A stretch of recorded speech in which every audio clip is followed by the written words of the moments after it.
Pajangan billboard sepanjang jalan selama 2 bulan ini menghiasi pemandangan keindahan sebuah wilayah. Terasa ada tambahan sambal yang kepedesan. Waktu 1-2 gambar berada di sebuah wilayah sih kayaknya oke-oke aja. Tetapi ketika ribuan gambar berwajah tokoh warna merah dan kuning di mana-mana sepanjang jalan, kok jadi pedes mata ngelihat jadinya. Billboard merah dan kuning bertebaran dan yang pastinya warna merah yang lebih banyak. Bagi pakar komunikasi publik, kita paham. Mereka ditugaskan memperkenalkan jago mereka ke publik. Pertama, memperkenalkannya dulu. Baru setelah itu dibangun citranya. Itu tahap nomor berikutnya. Begini deh, biar masyarakat paham bagaimana cara membuat otak Anda diubah belief systemnya, semua itu ada ilmunya. Awalnya Anda mungkin tidak kenal dengan orang yang dipajang itu. Lalu diperkenalkan. Lalu akan diubah citranya agar Anda suka. Otak kita memang mudah diubah sesuai maunya pemrogram selama ada kunci yang dikerjakan, yaitu pengulangan, diperbanyak dan diulang-ulang. Ingat kata-kata Hitler, create a big lie, repeat it, eventually they will believe. Ciptakan sebuah kebohongan besar, ulang-ulangi, pada akhirnya mereka akan percaya. Sekali lagi, kuncinya adalah pengulangan. Jadi semua ini ada rumusnya dan hal ini bisa dipakai di produk sahabat atau di personal branding ketika Anda mau menjual diri Anda, apapun tujuannya. Salah satunya ingin jadi presiden. Rumus dasar promosi changing belief ini ada 4 step, di mana pikiran manusia yang ditarget tadinya akan diubah sesuai tujuan pemrogramnya. Yaitu 1, manusia itu unaware atau tidak kenal di awalnya. Kemudian 2, dia aware, menjadi tahu atau knowingness. Ketiga, likabilitas atau kesukaan.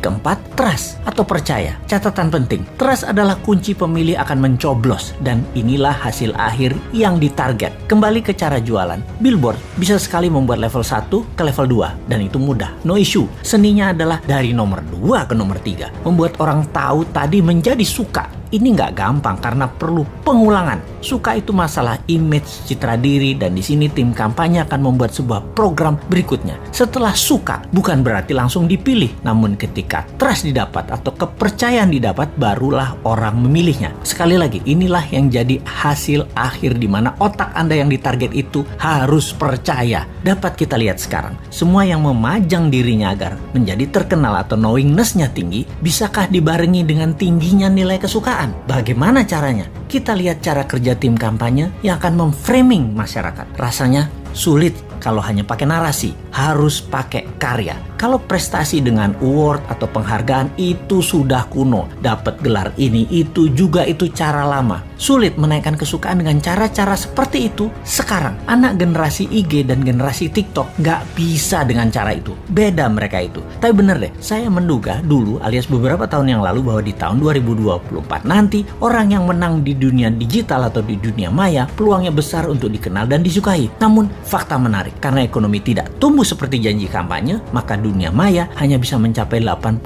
populasi urban atau orang-orang kota dan hanya mencapai 36% di perdesaan atau daerah rural. Alias kalau di total 55% manusia Indonesia ternyata belum terjamah informasi melalui internet dan sosial media. Dalam 5 tahun ke depan dari tahun 2019 ke tahun 2024, kalau ekonomi maju seperti target pejabat negara, maka perkotaan bisa mencapai 100% manusianya terjangkau internet dan 70% daerah rural, area pedesaan dan pelosok bisa mencapai 7%. Tapi hal ini tidak terjadi. Faktanya tidak tercapai. Maka spanduk, baliho, billboard masih jadi pilihan untuk membuat nomor 1 dan 2 dalam strategi pengenalan calon. Tapi 3 tahun itu masih lama. Bahkan orang yang disukai pada saat ini dalam 3 tahun lagi bisa jadi tidak disukai dan bisa saja ada orang baru yang muncul langsung lebih disukai banyak orang. Sahabat semua, di sini kita mengingatkan, bersiaplah dengan pengulangan citra positif para petarung di 2024 yang memang sedang mencari popularisme. Semoga Anda tetap dalam keadaan sadar bernegara yang berdaulat, tidak seperti pemimpin 20 tahun terakhir ini arah bernegaranya